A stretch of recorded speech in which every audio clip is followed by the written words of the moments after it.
Nakuha ng SMB, si JM Calma mula sa Northport, mula sa isang trade, kapalit ni Avon Nava, at future second round pick.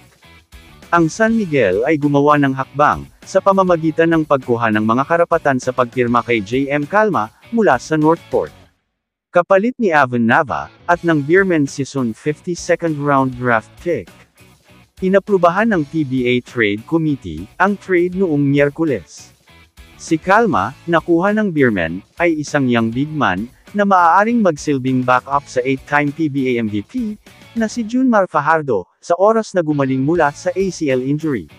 Na-injury si Calma sa isang laro laban sa Terre Firma noong Abril 2024. At nasa tamang landas para sa pagbabalik sa darating na PBA Philippine Cup.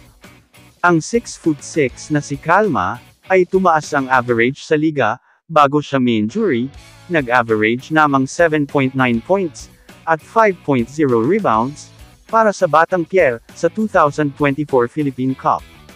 Ang dating San Sebastian big man, ay na-draft ng number 6, sa Season 47 draft.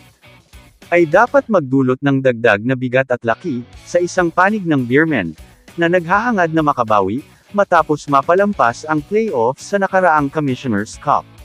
Si Nava, sa kabilang banda, ay pinili ng Beerman bilang number 12, sa draft ng Season 49, ngunit hindi nakasama sa katatapos na Commissioner's Cup. Nakuha ng SMB si JM Calma mula sa Northport, kapalit ni Avon Nava, at future second round pick. Nagsisimula ng magpalakas muli ang SMB. Umpisa pa lamang siguro ito, ng kanilang pakikipag-trade.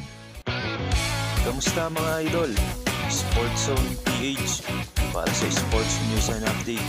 Kung bago ka pa lamang dito sa channel ko, pindutin mo na ang subscribe button at notification bell para lagi kang update sa mga sports news.